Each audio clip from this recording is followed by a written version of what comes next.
I can hear you. The rest of the world hears you. And the people who knock these buildings down will hear all of us soon. Welcome to an ABC 17 News special report. Mid-Missouri remembers 9/11 20 years later. I'm Deborah Kendrick. And I'm Lucas Geisler. September 11th, 2001. It was perhaps one of the darkest days in American history. 2,996 people lost their lives, including 412 first responders. 20 years later, ABC 17 News is taking an in-depth look at what local officials say they learned from it and how they're preparing in the event of another attack.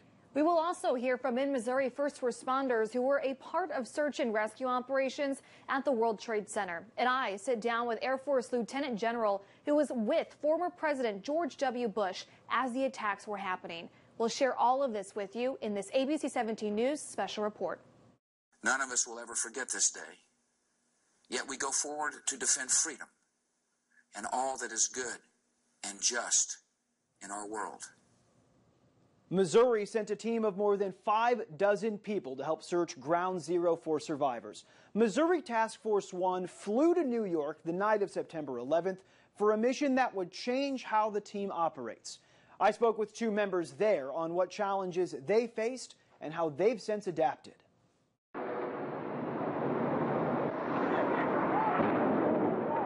You can't be ready for a moment that changes your life. I don't know, to me, parts of it seem like it was yesterday. Other parts truly do seem like they were 20 years ago. I totally agree. 20 minutes ago or 20 years ago, I go back and forth. Yeah, it just flips back and forth. Doug Westhoff and Bryant Gladney hadn't even seen the video of planes hitting the World Trade Center on September 11th, but they spent the day getting ready to leave for New York City.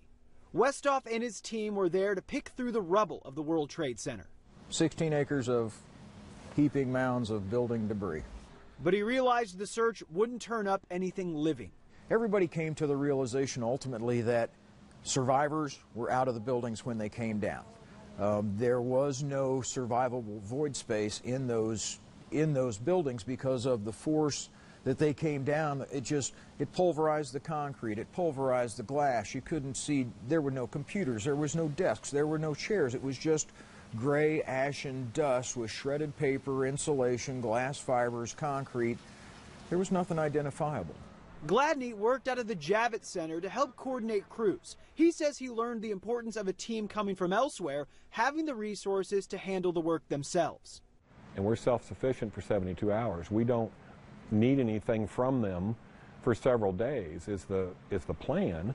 While they found no survivors, Westhoff and Gladney say it changed the way Task Force 1 does business.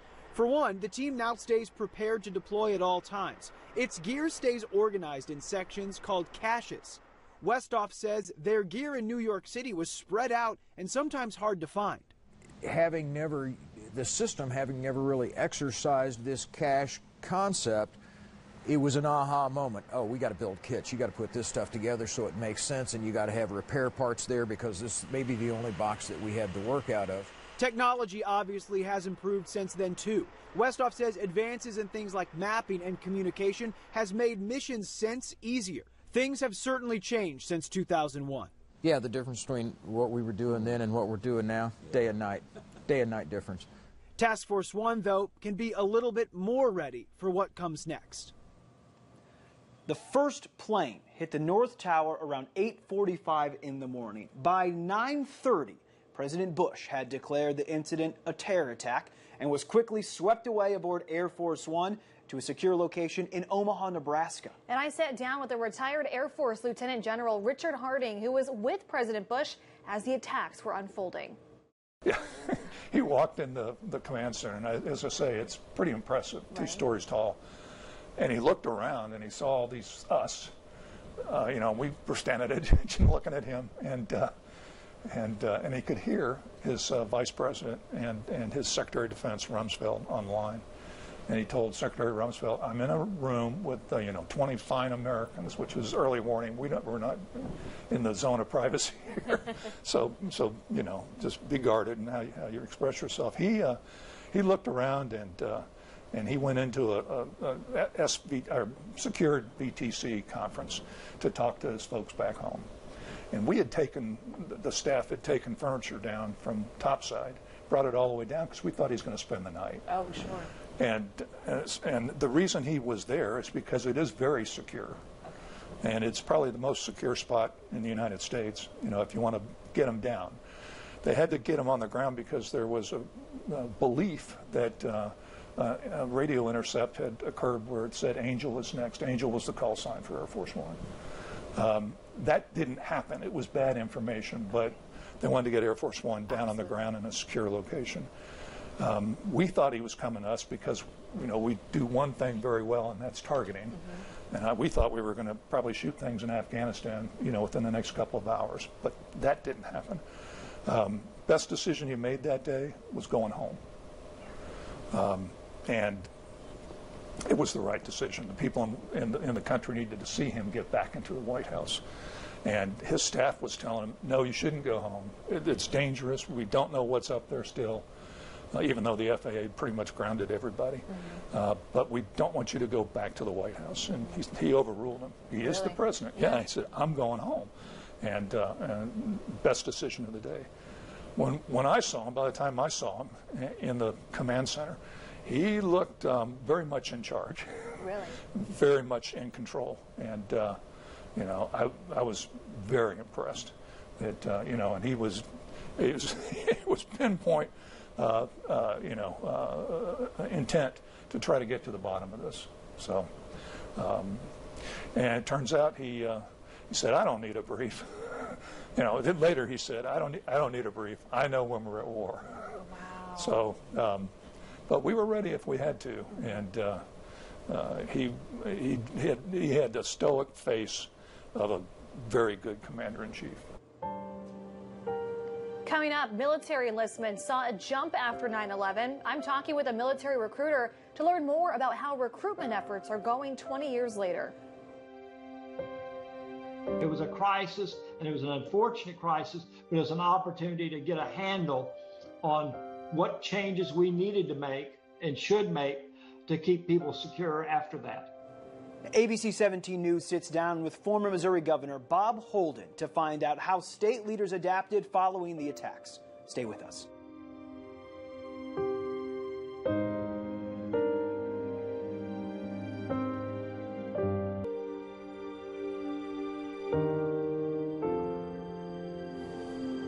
Welcome back. The September 11th attacks triggered a series of events leading to America's longest war. Less than a month after the deadly attacks, President George W. Bush announced the U.S. was at war with Afghanistan after the Taliban harbored al-Qaeda and leader Osama bin Laden. In May of 2011, U.S. Special Forces killed bin Laden during a raid in Pakistan under the direction of President Obama.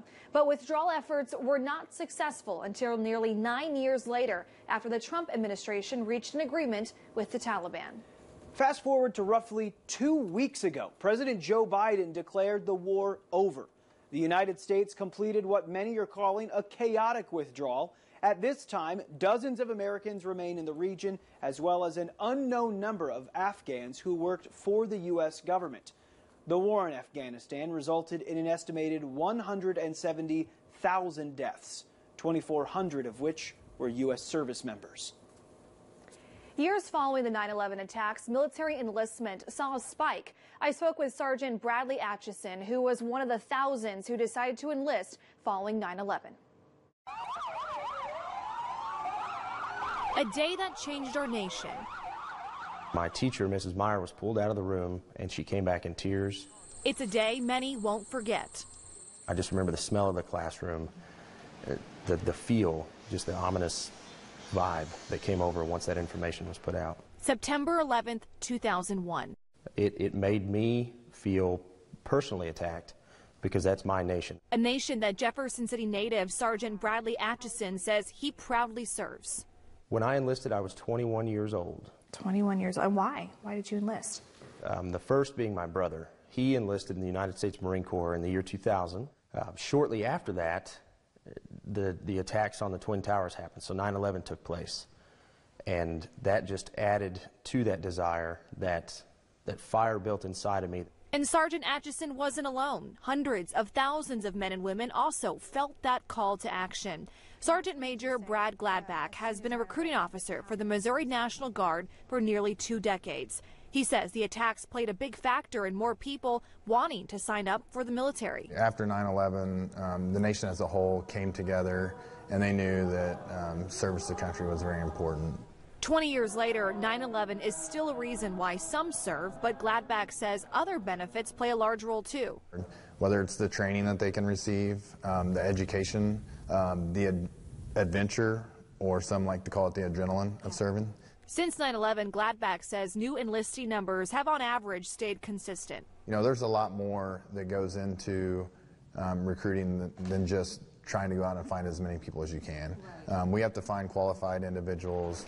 And even if a person is qualified, there might be concerns and tough conversations like deployment, something Sergeant Atchison is familiar with.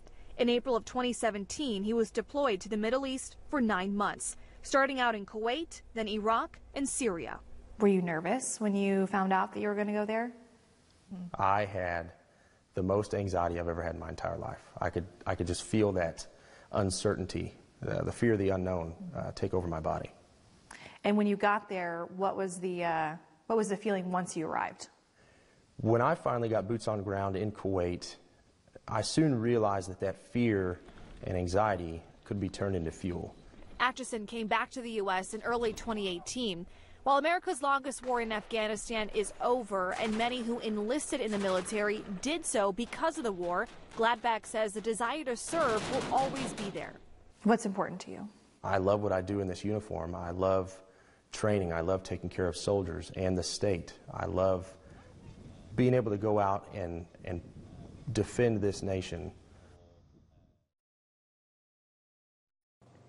Missouri was the first state to create an Office of Homeland Security in the weeks following 9/11. We spoke with then Governor Bob Holden to uncover how Missouri state security has evolved since the attacks. ABC 17's Molly Staunoga reports.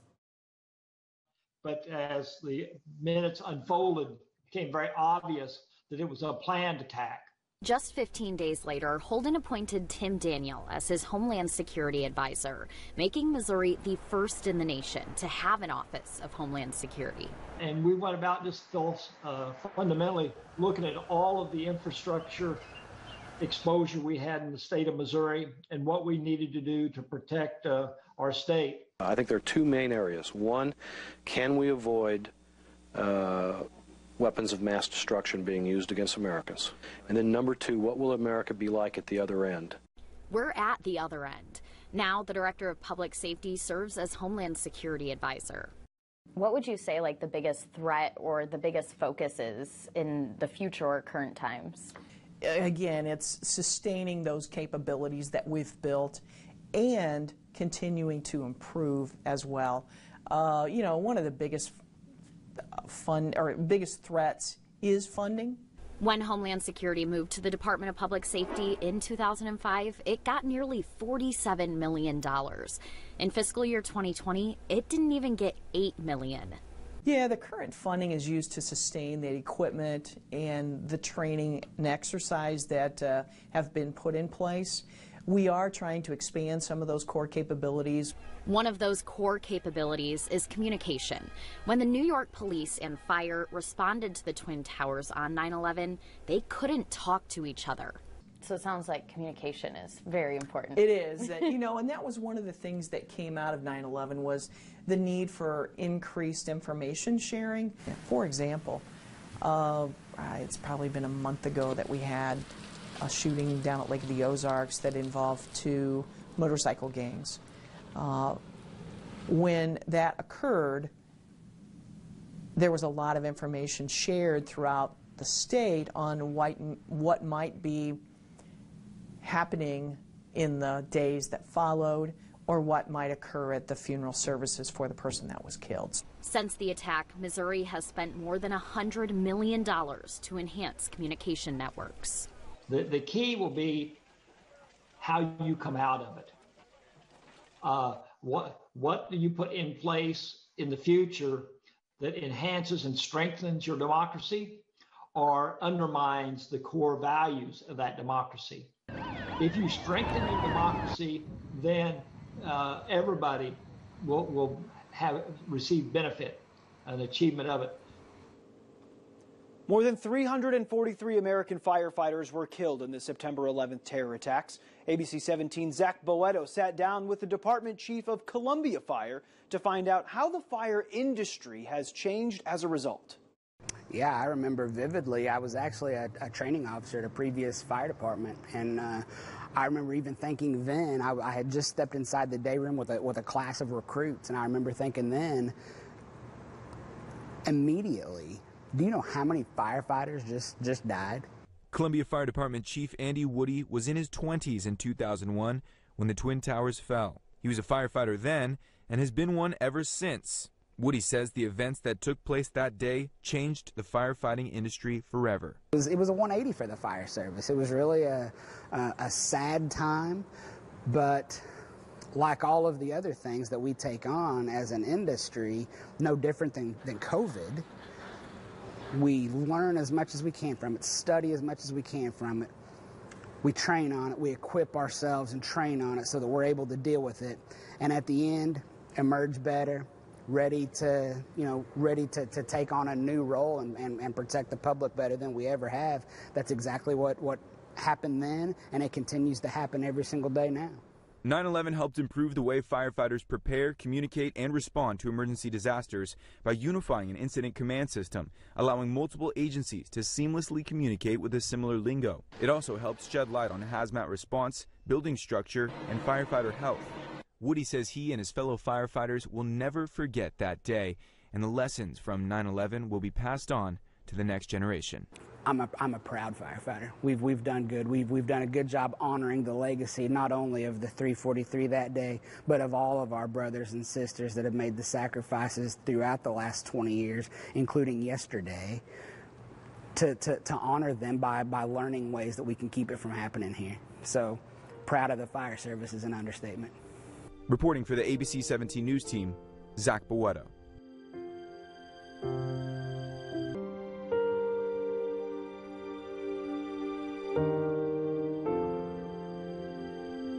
The whole building just exploded some more. The whole top part.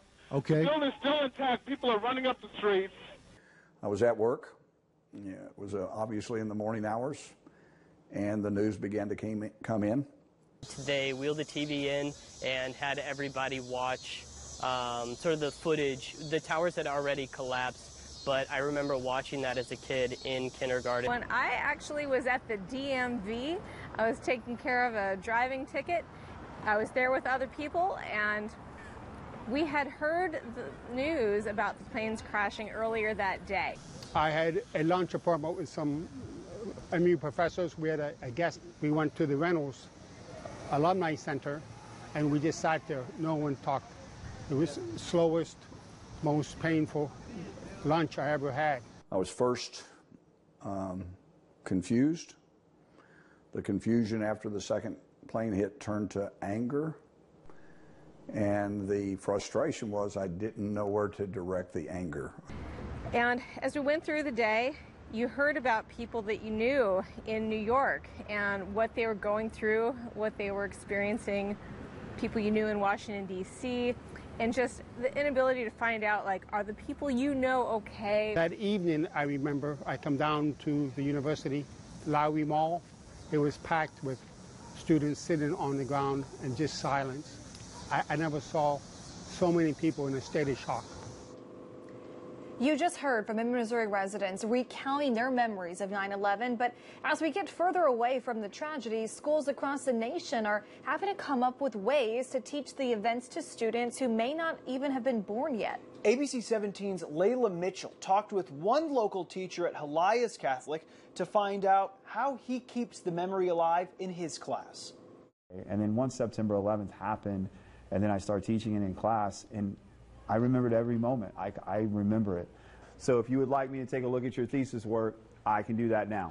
Coach Victor Bell, history teacher at Highlias Catholic School, has been teaching students about the events that took place on September 11th for 16 years. When teaching your students that, a lot of them who weren't born or have no memory of 9/11 at all. Kind of how do you bring that memory back to life? And I think there's many ways that you can try to put a grasp on them of that situation, how it touched people personally, how it fits within history, and then how it fits within our government, and especially with that focus on the military. So kind of how do you go about, talking about a touchy subject? You never know if someone of your students is going to have a family member that was involved or something like that.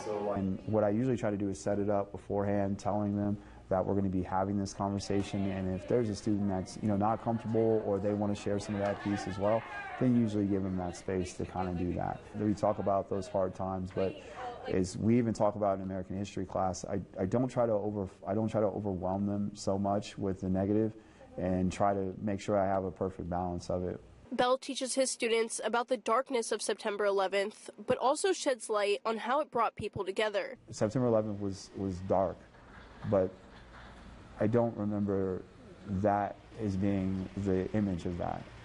I remember first responders being extremely heroic. Like, there was this moment where we were just unified under it and just trying to show empathy to one another and how they were impacted. And again, our resiliency to be able to bounce back from that is what I remember the most from it. Reporting in Jefferson City, Layla Mitchell, ABC 17 News.